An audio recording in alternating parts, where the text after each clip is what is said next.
मी संकेत म्हात्रे आणि आपण साजरा करतोय महाराष्ट्र दिन फक्त रेडिओ सिटी मराठीवर.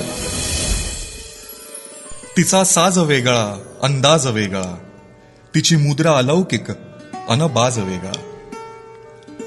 मित्रांनो, आज आपण एका अशा कलावंताशी गप्पा मारणार आहोत जिचं नृत्य कलेशी अगदी सौख्याचं किंवा त्याहूनही उत्कट असं प्रियकर प्रेयसीचं नातं आहे. मूळ शिक्षण जरी कथ्थक असलं तरीही प्राजक्ता साठे नृत्य कलेत सातत्यानं निरनिराळे प्रयोग करत आली आहे. संगीत भूषण आणि महाराष्ट्र भूषण अशा नावाजलेल्या पुरस्कारांनी तिला सन्मानित केलंय. एवढंच नाही तर गेल्या 12 वर्षांपासून ती नृत्य शिक्षिका म्हणून शुभांगी नृत्य कला मंदिर अशी तिची संस्था समर्थपणे सांभाळते. अधिकाधिक विद्यार्थी घडवते. गंमत अशी की प्राजक्ताची पहिली विद्यार्थिनी तिची आईच होती. हा खरं तर दैवी आशीर्वादच. स्वर्गीय आशाताई जोगळेकर आणि सोनिया परचुरे सारख्या दिग्गज कलावंतांकडून तिनं नृत्याचे धडे घेतलेत. प्राजक्ता फक्त नृत्यातच नाही तर जगण्यातही नृत्याचे ताल शोधते, सौंदर्य शोधते. जागर महाराष्ट्राचा ह्या कार्यक्रमात मी तिचं मनापासून स्वागत करतो आणि रेडिओ सिटी मराठीबद्दल तिचे आभार मानतो. तर प्राजक्ता, मला खरं तर तुला असा पहिला प्रश्न असा विचारायचा आहे की नृत्य आणि आपला समाज हा एकमेकांशी कसा जोडला गेलाय? आपण जर विचार केला तर आदिमानव जेव्हा होता तेव्हा साईन लँग्वेज किंवा खाणाखुणांनी तो कम्युनिकेट करायचा.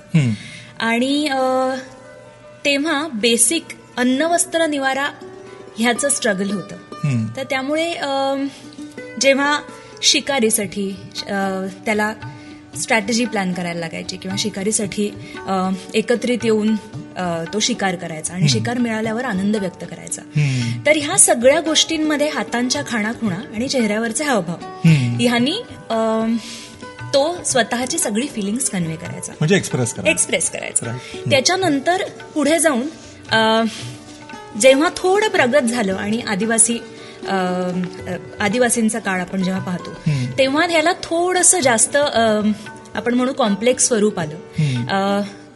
त्यामुळे मे बी थोड्याशा ज्या टेक्निक्स आहेत की बाबा मेकिंग ऑफ फायर किंवा व्यवस्थित एखादी साधनं शिकारीसाठी ती डेव्हलप झाल्यानंतर त्यांनी आवाज आणि निसर्गातून प्रेरणा घेऊन इन्स्पायर होऊन त्याचे जे काही असेल, म्हणजे पाऊस असेल, झाडांची हलणारी पानं असतील किंवा विजा चमकणाऱ्या असतील, त्यांनी प्रेरित होऊन आवाज आणि ऍक्शन्स आणि मे बी हळूहळू थोडेसे फोनेटिक साऊंड्स ह्यांनी कम्युनिकेशन व्यक्त करायला सुरुवात केली.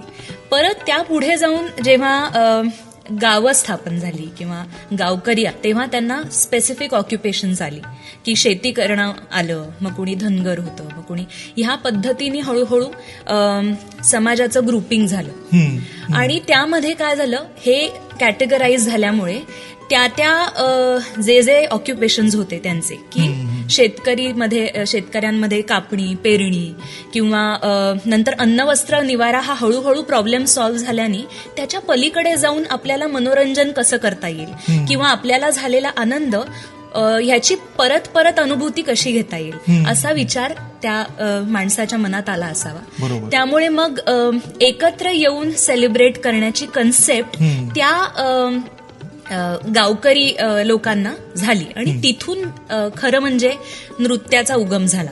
म्हणजे जसजसा समाज वाढायला लागला तसं नृत्यही वाढायला लागलं. Correct, exactly.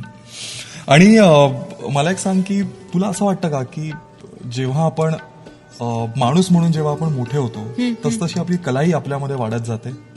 अर्थात, कारण जसजसं आपण माणूस म्हणून मोठे होतो किंवा इव्हॉल्व्ह होतो तसे तसे आपल्याला जास्त अनुभव यायला लागतात किंवा आपण जास्त जग पाहतो असं मी म्हणेन. तर तेव्हा एकतर आपली ओळख विविध कलांशी होते आणि आयडियली ती व्हायला हवी. तर त्यामुळे अगदी साहित्य असू दे, परफॉर्मिंग आर्ट्स असू दे, काही फाईन आर्ट्स असू दे, त्या सगळ्या कलांनी किंवा सौंदर्याच्या अभिव्यक्ती ह्या मुख्य कन्सेप्टमुळे आपली सगळ्याशी ओळख होते आणि त्यामुळे हळूहळू कलेमध्ये मिसळून जातो. क्या बात आहे, वा वा. ऐकूया आवाज कलावंतांचा, ऐकूया आवाज महाराष्ट्राचा, फक्त रेडिओ सिटी मराठीवर. आता आपण थोडंसं अजून जरा कंटेम्पररी किंवा आजच्या कॉन्टेक्स्टकडे वळूया आणि महाराष्ट्राविषयी मला तुला खरं तर विचारायचं आहे, कारण तू महाराष्ट्रभर कार्यक्रम करतेस, महाराष्ट्राबाहेरही कार्यक्रम करतेस, नृत्य शिकवतेस. तर तुला काय वाटतं की महाराष्ट्रामध्ये नृत्यकलेविषयी लोकांना काय वाटतं आणि सध्याची जी पिढी आहे ती कथ्थककडे कसं बघते? ह्याचं एक खूप सोपं उदाहरण मी देईन की माझ्या लहानपणी माझ्या आजूबाजूला दर एक आड घरामध्ये गायिका होत्या किंवा दर एक आड घरामध्ये व्यायामशाळेत जाणाऱ्या व्यक्ती होत्या. माझ्या पिढीमध्ये हळूहळू जसे जसे आम्ही मोठे होत गेलो तसा तसा अवेअरनेस वाढत गेला की नृत्यकला हाही एक ऑप्शन असू शकतो. आणि ह्या सगळ्याचं मूळ पालकांच्या जागृतीकडे जातं. म्हणजे जर पालक जागरूक असतील तर ते प्रोबॅबली आपल्या मुलांना नृत्य वर्गाला किंवा गायन वर्गाला किंवा स्पोर्ट्सला घालतात. बरोबर. तर त्यामुळे अशा पद्धतीमुळे जसा जसा आता समाज पुढे होत गेलाय तसा तसा कलेविषयी सगळ्यांचा अवेअरनेस वाढत गेल्यामुळे कला ही नुसती को करिक्युलर किंवा एक्स्ट्रा करिक्युलर ऍक्टिव्हिटी न राहता त्याच्याकडे सिरियस करिअर ऑप्शन म्हणून सगळी लोक पाहायला लागली आहेत. महाराष्ट्रातच नाही, महाराष्ट्राबाहेर सुद्धा. तर त्यामुळे जेव्हा एखादी आई किंवा जेव्हा एखादं कुटुंब आपल्या पाल्याला एखाद्या नृत्य वर्गाला किंवा गायन वर्गाला किंवा कुठेही जेव्हा घालतं तेव्हा त्याच्याकडे दुर्लक्ष न करता त्याकडे खूप सिरियस अप्रोच असतो की परीक्षा दिल्या पाहिजेत, परफॉर्मन्सेस झाले पाहिजेत, वर्कशॉप्स अटेंड केले पाहिजेत. बरं, घेणारा अभ्यासक्रम पुढे जाऊन शैक्षणिक अभ्यासक्रम हा जर त्यांचं पाल्य त्या अभ्यासक्रमात चांगलं असेल आणि नृत्यातही चांगलं असेल तर आपण काय करू शकू जेणेकरून शिक्षण आणि कला या दोन्ही कॉन्व्हर्ज होतील आणि एक सुंदरसं करिअर ऑप्शन निघू शकेल. खरंय. अशा पद्धतीने अवेअरनेस वाढतोय आणि खूप पॉझिटिव्हिटी आहे सगळ्यांमध्ये आणि सगळ्या स्तरांमध्ये. म्हणजे मला ह्या गोष्टीचंही फार असं कौतुक वाटतं की जिथे एकीकडे आपल्यावरती इतका सगळ्या ग्लोबल कल्चर्सचा इन्फ्लुएन्स खूप जास्त होत असतो, आपण विविध डान्स फॉर्म सतत बघत असतो. म्हणजे अगदी साल्सापासून ते आता आपण फ्री स्टाईल पण बघतोय आणि मग त्याच्यामध्ये आपण बरेच सगळे इनोव्हेशन्स बघतो. त्याच्यामध्ये जेव्हा तू हे असं स्टेटमेंट करतेस की आजच्या पालकांना आपला डान्स फॉर्म शिकायला जास्त आवडतं, तर हे ऐकून फार असं सुखद वाटतं एका अर्थाने. तर तुला काय वाटतं की एक नृत्य शिक्षिका म्हणून आपली जी महाराष्ट्राची जी लोककला आहे, विविध लोककला आहे, तमाशा आहे किंवा अजून बऱ्याच अशा आहेत, तर ह्यांना आपल्याला कसं जपता येईल किंवा जोपासता येईल? एक म्हणजे सगळ्यात आधी सांगायचं झालं तर इन्फ्लुएन्झर जे असतात ते घरातली मोठी माणसं असतात. त्यामुळे घरातला माणूस जे बघतो तेच ती मुलं पाहतात. त्यामुळे जर इथे पालकांपासून किंवा ह्या इन्फ्लुएन्सर्सपासून सुरुवात झाली की जर पालक नाटक पाहायला गेले, पालक नृत्याचे कॉन्सर्ट्स बघायला गेले, पालक गाण्याच्या कार्यक्रमांना गेले किंवा पालकांनी वेगळी वेगळी एक्झिबिशन्स म्हणजे पेंटिंग्सची म्हणा, स्कल्पचर्सची म्हणा अशी पाहिली तर आपोआप मुलं इंट्रोड्यूस होतील. किंवा फॉर दॅट मॅटर एखादं कुटुंब जसं एखाद्या विकेंडला पिक्चरला जातं तसा एखाद्या लावणी महोत्सवाला का नाही जात, आणि तसं जर ते गेले तर मुलांमध्येही क्युरिओसिटी जागी होईल की अरे हेही असतं आणि हे किती छान आहे आणि हे मला करायला आवडेल. ऍक्च्युली मला असं खूप आवडलं असतं की माझे बाबा मला लावणी बघायला घेऊन गेले, पण हे असं कदाचित होणार नाही. पण मला असंही वाटतं की मुलांमध्ये जर का आपल्याला नृत्याविषयी एक अवेअरनेस जागृत करायची असेल तर त्याच्यासाठी टीचर म्हणून तू काय करतेस किंवा तू मुलांमध्ये हा इंटरेस्ट निर्माण व्हावा की अरे तुम्ही कथ्थक सारखं एक डान्स फॉर्म शिका किंवा ह्यातली कॉम्प्लेक्सिटी ओळखा किंवा हे कसं एक्सप्रेस करायला मदत करू शकतं, तर हे तू कसं करतेस मुलांबरोबर? मुळात माझ्याकडे आलेला प्रत्येक विद्यार्थी किंवा विद्यार्थिनी ह्यांना एक मी काटेकोरपणे लक्षात आणते की तुम्ही फक्त नृत्य एके नृत्य किंवा कथ्थक एके कथ्थक म्हणून झापडं बांधून पुढे जायचं नाहीये, पण कलाकार म्हणून कसे तुम्ही डेव्हलप होताय ह्याकडे आपल्याकडे लक्ष द्यायचंय. त्यामुळे मी सगळ्या विद्यार्थिनींना उत्तम वाचा, लिहायला सुरुवात करा, उत्तम बोलता आलं पाहिजे किंवा वेगळ्या वेगळ्या कार्यक्रम जे आहेत म्हणजे कथ्थकचे तर 100% अटेंड करा, पण त्या व्यतिरिक्त इतर शास्त्रीय नृत्य, लोकनृत्य, गायनाचे कार्यक्रम किंवा फॉर दॅट मॅटर कंटेम्पररी जे प्रोग्राम्स आलेले आहेत, बॉलरूम डान्सिंग असेल किंवा बॅले स्टाईल असेल, हे सगळे पहा. कारण प्रत्येक कार्यक्रम किंवा प्रत्येक एक वेगवेगळा अनुभव जसा जसा येत जातो तसं तसं ती विद्यार्थिनी खूप चांगल्या पद्धतीने घडत जाते आणि तिच्या नृत्यामध्ये किंवा नृत्यकलेमध्ये त्याचा बदल आणि त्याचा इन्फ्लुएन्स खूप चांगल्या पद्धतीने आढळलाय. पण मग तुला असं तुझ्यासमोर असे कुठले एक्झाम्पल्स आहेत का की तुझ्याकडे असे विद्यार्थी आले होते आणि त्याने तुझ्याकडून शिक्षण घ्यायला सुरुवात केली आणि हळूहळू ते एक्सप्रेस करायला लागले किंवा ते आयुष्याकडे जरा अजून पॉझिटिव्हली बघायला लागले किंवा असं काही? हा, ह्याचा अनुभव असा की विषयांतर होईल पण एक सांगते की हल्ली बऱ्याचशा पालकांना आपल्या मुलांबरोबर घालवायला वेळ मिळत नाही, तर त्यामुळे असे बरेचसे आई मुली अशा म्हणजे जोड्या आहेत ज्यांनी क्लास जॉईन केलाय की कलाही शिकता येईल आणि एक वेगळ्या पद्धतीने आपल्याला एकमेकींबरोबर वेळ घालवता येईल. तर असे काही आहेत. रिटायरमेंट नंतर क्लासमध्ये आलेल्या काही सिनियर सिटीझन बायका आहेत किंवा मिडल एज्ड आहेत, सबॅटिकल घेतलेल्या आहेत. खूप व्हरायटी आहे, म्हणजे वय वर्ष 5 पासनं अप्पर एज लिमिट काहीच नाहीये क्लासमध्ये जॉईन होणाऱ्यांची. तर त्यामुळे एवढ्या रेंजच्या मुलींना अवेअरनेस कसा देता येईल हा माझा जेव्हा विचार होता तेव्हा मी वर्कशॉप्स चालू केली आणि त्यांचं नाव दिलं एक्सप्रेशन थ्रू व्हेरियस मीडियम्स. आणि त्याच्यामध्ये वेगळ्या वेगळ्या मीडियम्स म्हणजे कलर्स असू दे, पेंटिंग असू दे, रिटन वर्ड असू दे, स्पोकन वर्ड असू दे, गोष्ट तयार करणे, कारण कथा कहे सो कथक कहावे. त्यामुळे बेसिकली कथाकार who dance Kathak are very good storytellers. तर त्यामुळे कथा सांगता आली पाहिजे किंवा म्युझिकल इन्स्ट्रुमेंट्सचा अवेअरनेस हवा, असा वेगळ्या वेगळ्या पैलूंना घेऊन एक्सटेन्सिव्ह वर्कशॉप्स चालू केली.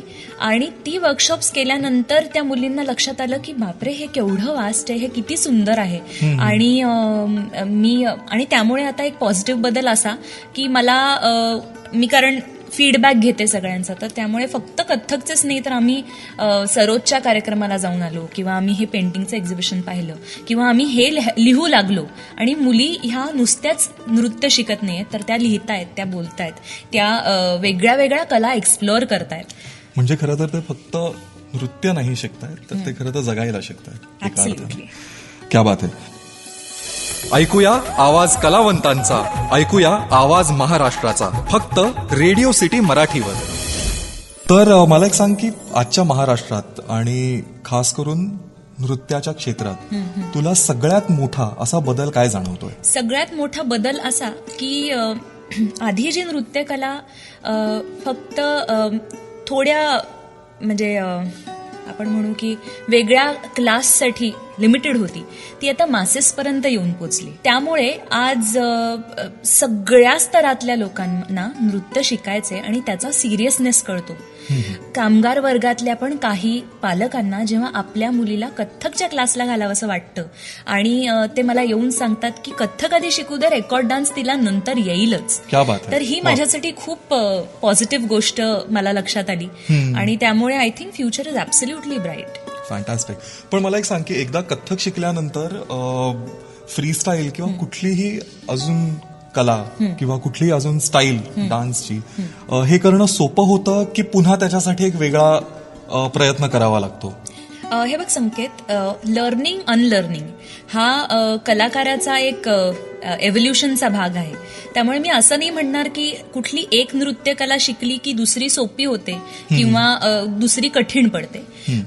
एकतर हे जेनरिक आपण काही म्हणू शकत नाही, कारण इट इज व्हेरी इंडिव्हिज्युअल. बरोबर. की तुम्ही जर ओपन असाल तर तुम्हाला ते जास्त सोपं पडेल. पण मी डेफिनेटली म्हणेन की शास्त्रीय नृत्य शिकल्यावर जो अवेअरनेस आणि जी सेन्सिटिव्हिटी असते आणि जो ऍक्सेप्टन्स असतो टुवर्ड्स मेनी थिंग्स हा डेफिनेटली वाढलेला असतो. त्यामुळे कथ्थक शिकलेली जर एखादी विद्यार्थिनी बाकी कुठलीही स्टाईल शिकायला जर गेली तर तिचा अप्रोच खूप ओपन आणि ऍक्सेप्टिंग असेल आणि तिला ते डेफिनेटली जास्त चांगल्या पद्धतीने त्याचं आकलन होऊ शकेल. क्या बात आहे.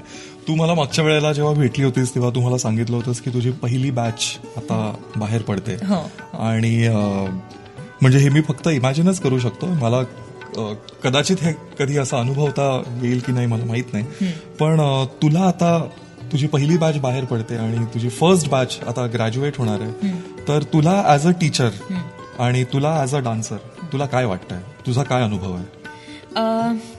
बरोबर आहे. माझी पहिली बॅच जी 12 वर्षापूर्वी माझ्याकडे आली होती ती आता विशारद होतीये आणि मला ह्याचा फार आनंद, मनापासून आनंद आहे. आणि उलट आता this is not the end of their dance education, but मी म्हणेन की हे बिगिनिंग आहे. कारण त्यांच्याकडे आता पूर्ण they are full with tools and techniques and all this finesse that they have gained. आणि आता it's like a playground for them, की त्यांनी जितकं एक्सप्लोअर करावं तितकं कमी आहे. की त्यांना इतके ऑप्शन्स आहेत की त्या स्वतः एक नृत्यांगना म्हणून परफॉर्मर तर होऊ शकतातच, कोरिओग्राफर होऊ शकतात, किंवा त्या पलीकडे ती नृत्यकला नेऊन कितीतरी वेगळे वेगळे आता ब्रांचेस हे झाले आहेत, डेव्हलप झाले आहेत. डान्स थेरपी आहे, आर्ट बेस्ड थेरपी आहे, किंवा आपल्याकडे नृत्य समीक्षक ही नवीन एक कॅटेगरी आहे, तिथे त्या हे करू शकतात जर उत्तम लिहित असतील तर, किंवा ऑफकोर्स नृत्य शिक्षिका होऊ शकतात. आणि शिवाय प्रत्येक डान्स शिकलेली व्यक्ती ही कोणीतरी व्हायलाच हवी असं नाही, कारण ती ऑलरेडी एक माणूस म्हणून फार एनरिच्ड झालेली असते. त्यामुळे I think that is the. पण मला एक सांग की आता तुझी पहिली विद्यार्थिनी तुझी आई होती, तर तुझी आई सुद्धा या परीक्षेत आहे का?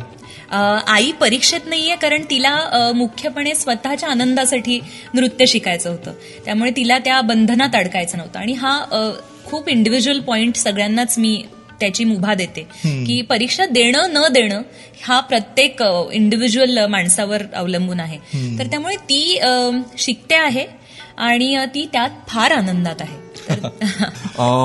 मला खरं तर हा असा इंटरव्ह्यू आणि तुला मला अजून प्रश्न विचारायचे वाटतात, कारण दरवेळेला जेव्हा मी तुला भेटतो तेव्हा तू एक नवीन वोकेशन माझ्या समोर घेऊन येतेस आणि एक वेगळाच पर्स्पेक्टिव्ह असतो दरवेळेला. तर मला एक सांग की आता नृत्य जोपासण्यासाठी आणि कथ्थकच नाही पण ओव्हरऑल महाराष्ट्रातली कुठलीही कला जोपासण्यासाठी तू कुठल्या प्रकारचे प्रयत्न करतेस आणि तुझे आता कुठले प्रोजेक्ट तू करणार आहेस? जसं आधी सांगितलं की एक्सप्रेशन्स थ्रू व्हेरियस मीडियम्स हा जेव्हा हे वर्कशॉप मी घेतलं तेव्हा ते वर्कशॉप इतकं सगळ्यांना आवडलं आणि सगळ्यांना अपील झालं आणि त्यातून इतक्या सगळ्यांचे त्यांनाही माहिती नव्हते असे काही आस्पेक्ट्स त्यांचे बाहेर पडले की बऱ्याचशा विद्यार्थिनी म्हणाल्या आम्हाला माहिती नव्हतं की आम्ही लिहू शकतो आणि आम्हाला लिहायला आवडतंय. तर त्याचं डॉक्युमेंटेशन झालंय, त्याचे व्हिडिओज घेतले गेलेत, त्याचे फीडबॅक्स घेतले गेलेत. तर हे जेव्हा मी सोशल मीडियावर टाकले तेव्हा बऱ्याचशा कॉर्पोरेट सेक्टर्सच्या लोकांनी मला अप्रोच केलेला आहे की हेच अशा पद्धतीचं वर्कशॉप आमच्या कॉर्पोरेट सेक्टरमध्ये तुम्ही घ्या. आणि त्यांनी they are expecting good change because of that. त्यामुळे आता हे वर्कशॉप्स ह्या पद्धतीची वेगळ्या वेगळ्या कॉर्पोरेट ऑफिसेसमध्ये घेण्याचा माझा मानस आहे. आणि बॅच विशारद होते त्यामुळे आता माझ्याकडे तयार विद्यार्थिनींची एक पूर्ण टीम आहे. त्यामुळे डेफिनेटली नवीन कन्सेप्ट्स घेऊन बॅले करणं किंवा परफॉर्मन्सेस करणं हे जास्त आनंददायक होणार आहे माझ्यासाठी. क्या बात आहे. हा जो आहे तो शेवटचाच प्रश्न आहे, कारण एक मला तुला असं विचारावंसं वाटतं आणि हा कदाचित जरा कठीणही असू शकतो आणि सोपाही असू शकतो, हे तुझ्यावरती आहे. पण महाराष्ट्रातली कुठली लोककला किंवा नृत्यकला तुझी सगळ्यात जवळची आहे आणि गिव्हन अ चॉईस तुला ती पुन्हा एकदा एनॅक्ट किंवा परफॉर्म करावीशी वाटेल? एकतर हे ऑब्व्हियस उत्तर असेल कथ्थक, कारण ती माझ्या मुळाशी घट्ट निगडीत आहे.